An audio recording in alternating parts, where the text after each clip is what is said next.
Hubo un momento en la historia en que Polonia dejó de existir, literalmente.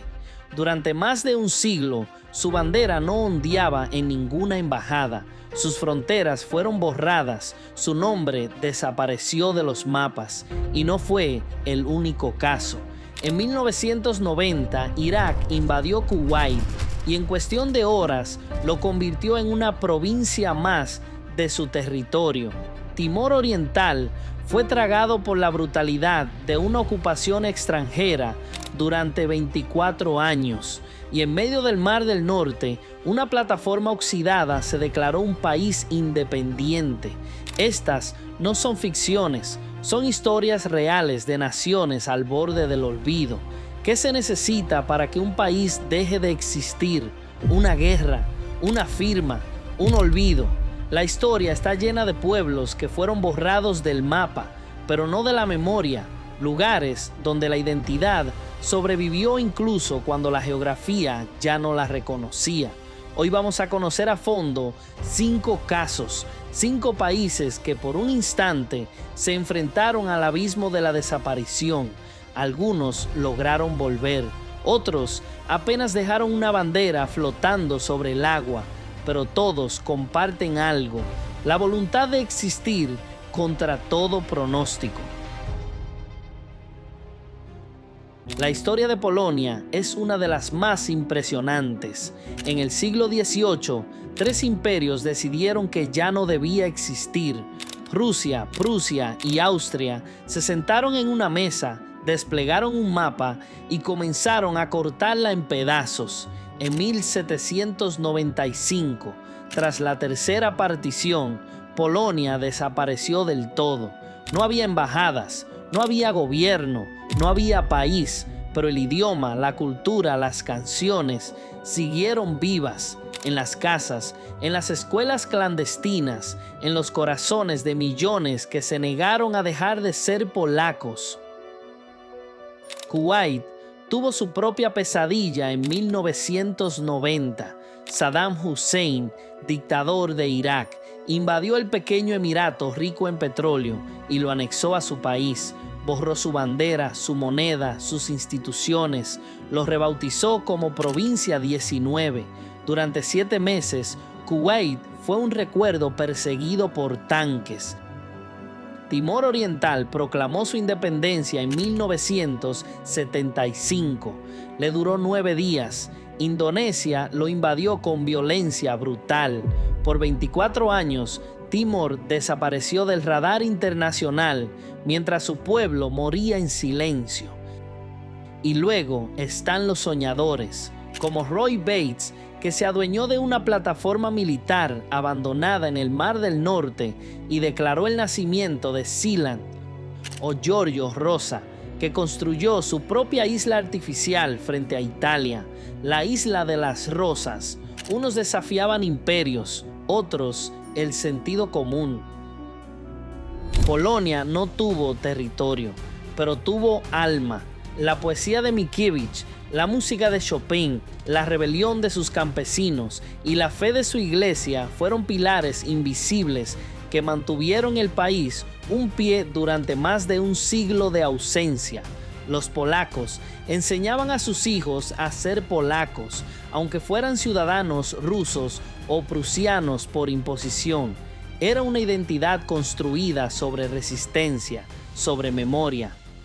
Kuwait, en cambio, vivía el modernismo del Golfo, pero tras la invasión, las familias escondían fotos de la familia real, cocinaban en silencio sus platos tradicionales y rezaban en voz baja. Ser kuwaití se volvió un acto de rebeldía. Timor Oriental es un crisol de herencias portuguesas, tribales y católicas. En los años de ocupación, sus canciones folclóricas y danzas se volvieron formas de resistir sin armas. Cada misa era un acto de afirmación. Y las micronaciones, bueno, su cultura era su propia invención. Sealand tenía himno, bandera, pasaportes y hasta moneda. La Isla de las Rosas hablaba esperanto, el idioma de la fraternidad. Eran naciones construidas no sobre tierra, sino sobre ideales. Polonia no necesitaba embajadas para tener corazones. Sus ciudades invisibles siguieron latiendo. Varsovia, aunque ocupada, no perdió su alma. Cracovia, con sus castillos góticos y calles empedradas, guardaba el aliento de siglos. Kuwait, bañado por el Golfo Pérsico, es una mezcla de rascacielos modernos y desierto ancestral. Sus mezquitas y mercados fueron testigos mudos de la ocupación y la liberación, y sus campos petroleros en llamas parecían paisajes del infierno durante la retirada iraquí. Timor tiene playas de postal, montañas cubiertas de niebla y cafetales que huelen a resistencia. Sus aldeas escondidas entre la selva fueron refugio y campo de batalla al mismo tiempo. Sealand es solo una plataforma, 500 metros cuadrados de hierro oxidado, pero para sus fundadores era su mundo, un lugar rodeado de mar, de silencio, de posibilidad. La Isla de las Rosas era más poética que real, una plataforma de concreto con un bar, una oficina de correos y un sueño. Lo más impactante de estas historias no es solo que casi desaparecieron, es que algunas lo lograron. Polonia desapareció oficialmente durante 123 años y regresó. Kuwait fue anexado, borrado, pero volvió. Timor fue absorbido, su gente masacrada, y aún así renació. Sealand sigue en pie, inútil, solitaria, pero orgullosa, y la Isla de las Rosas fue dinamitada por el gobierno italiano, literalmente. En el fondo, estas historias nos obligan a preguntarnos: ¿qué hace a un país un país? ¿Una bandera? ¿Un gobierno? ¿Una tierra? ¿O el simple hecho de que haya alguien, aunque sea uno solo, que se niegue a dejarlo morir?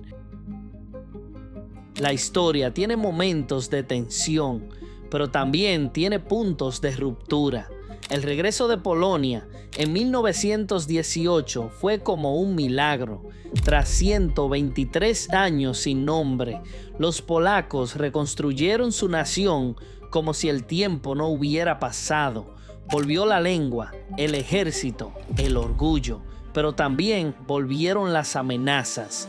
En 1939, 2 décadas después, Alemania y la Unión Soviética volvieron a repartirse Polonia, como si el país no tuviera derecho a respirar libre. La resistencia fue heroica. El alma polaca, una vez más, resistió donde no quedaba cuerpo. Kuwait volvió gracias a una coalición internacional, pero los daños fueron profundos. Sus pozos incendiados tardaron años en apagarse. Su pueblo, marcado por la invasión, cambió para siempre. Timor logró su independencia en el año 2002 tras un referéndum y un periodo de transición doloroso, pero su camino ha sido difícil. Es uno de los países más jóvenes y más pobres del mundo. Aún así, sigue en pie.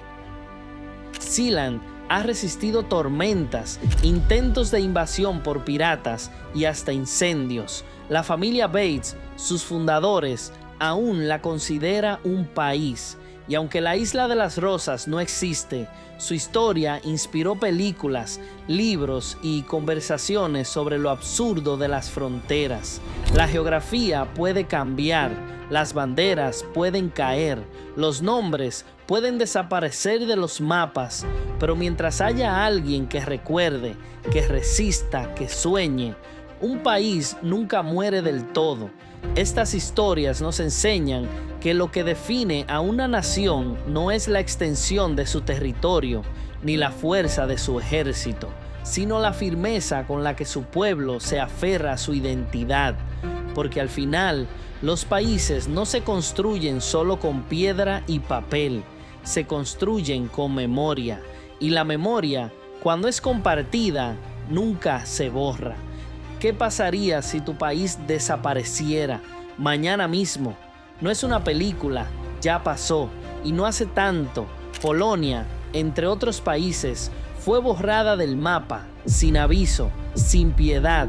Pues imagínate, ir a lugares prohibidos, sitios que hoy en día nadie puede visitar porque guardan secretos que no estás listo para descubrir, secretos que impactan, que inquietan, que sorprenden. Y te lo cuento todo en el video que te aparece en pantalla. Así que dale click y nos vemos allá